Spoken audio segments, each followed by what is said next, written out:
this life is something further than love. Are you going to be with the one who loves you or the one that you love? That's a question, you know, you have to ask yourself. It's like we like to say about God, you know, that God doesn't force us to love Him. Yeah. The only way that He could possibly have a relationship with people, with men and women, is if He gave them their free will to either love Him or hate Him, or not have anything to do with Him at all. Yeah. That's love. It's being willing to take the chance not to get what you want. I didn't realize I was in love until now. I thought I was in love before, but I guess I wasn't, because the relationship I have right now is nothing compared to what I was in before. Love don't mean being hurt every day. It don't mean being disappointed. It's somebody who's there for you and you can talk to as your friend. You shouldn't have to have other friends and best friends and this and that. That person you wish should be able to do that. That make you in love. It's when one person feeds off another's weaknesses and strengths. It's not necessarily something that they want to do. Almost like an addiction. Okay. You know, where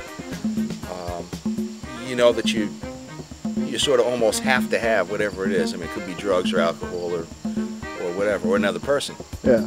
You know, but it's not necessarily what you really deep down in your heart want, but you have to have it. But then one day, I sat down and asked myself, loving her and living with her, it's two different things.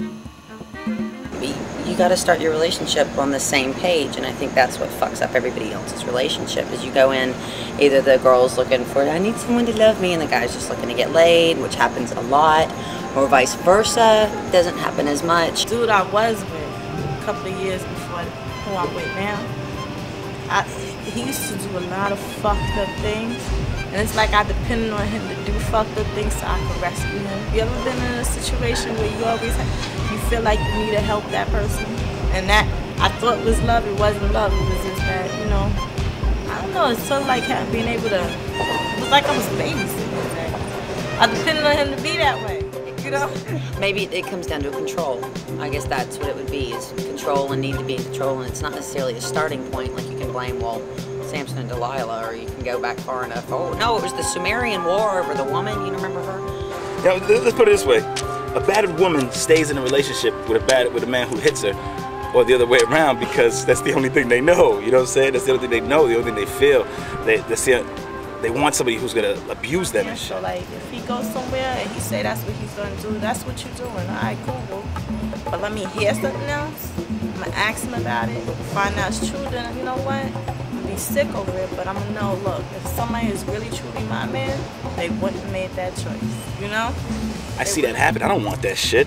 But for some reason, there's some people out there that just thrive for that, just want that. I don't want that garbage, fucking hurts. I don't want to slap no girl or slap the girl because I'm the man or whatever it is. The battered woman whole thing. But I think the love shit is just how you feel. If you feel solid with the person, if you feel close, there's a certain connection with that person. And how they come hand in hand. Yes, you kind of dependent on love. That boy climbed in my head so fast. I had the biggest crush on him from about day 3. And I still had this guy who I was getting more and more frustrated with and more eager to get rid of, because I had a crush on this guy I worked with. I'm gonna talk about my man to death. Y'all gonna be like, damn. It's all good. That's what we want. That's what we want. Like with him, I think. How you feel. If you feel solid with the person, if you feel close, there's a certain connection with that person. And how they come hand in hand. Yes, you're kind of dependent on love. You kind of need to have it there. It's kind of, for me right now in the situation that I'm standing in, with the shit that's going around in my life, if I didn't have love, I'd probably dependent for something else, you know what I'm saying? Be looking for something or doing something or fucking trying to, whatever, man. I don't think, if this girl wasn't here right now, I'd be battering women. You know, I don't know, man. Right, I'm not mentioning names, but I told her, if you don't feel proud of who you with, you shouldn't be with them. You know what I'm saying? You should always feel proud regardless of what anybody has to say about them. If you're the one that's digging them like that, and you call yourself in love, ain't shit nobody else can say about them to me that's gonna change that. You know, although I never cheated on him, I completely, totally broke up with Joe before I ever went anywhere, but will have my heart months and months and months before I ever did the break. And I moved downtown, and that was that. We moved out to Tybee within 5 months of dating. He proposed within a year after that. And there's no doubt in my mind I could live the rest of my life with him.